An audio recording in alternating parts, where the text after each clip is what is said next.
Today I'm going to go over Proverbs 18 verses 20 through 21. I'm going to read it, then I'm going to explain it. A man's belly shall be satisfied with the fruit of his mouth, and with the increase of his lips shall he be filled. Death and life are in the power of the tongue, and they that love it shall eat the fruit thereof. So what God is telling us in Proverbs 18, verses 20 through 21 is how we speak to people. This is what this means, people. It doesn't mean the new age teaching that you can speak things into existence. That's not what God is saying. God is simply saying in Proverbs chapter 18, verses 20 through 21, how you speak to people affect people, because you have words and words can affect people's behavior. So for instance, if you are watching a person try to learn the Bible, okay, and they are constantly being antagonized and discouraged by the fruits that come out of your mouth, and they are not being filled up with good words coming out of your mouth,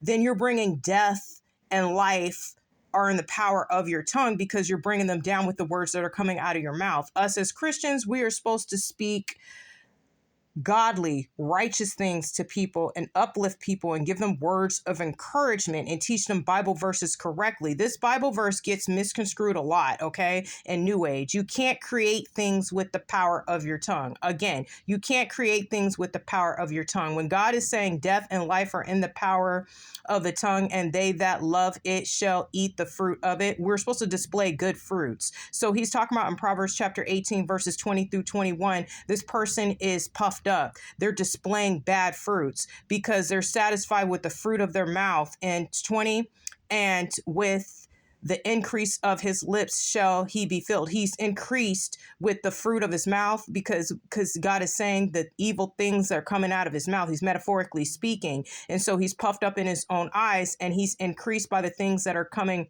out of his lips. So we shouldn't be filled with self.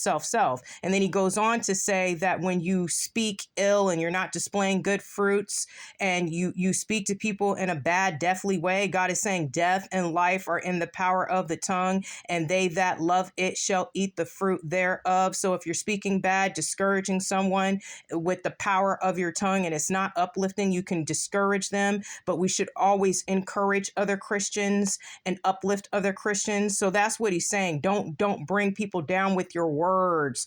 Uplift and speak righteously. So that's what Proverbs chapter 18, verses 20 through 21 is saying. How you speak to people. He is describing a person who isn't displaying good fruits, and they're puffed up and they're filled with the words that are coming out of their mouth. Speak righteously to people. I'm out.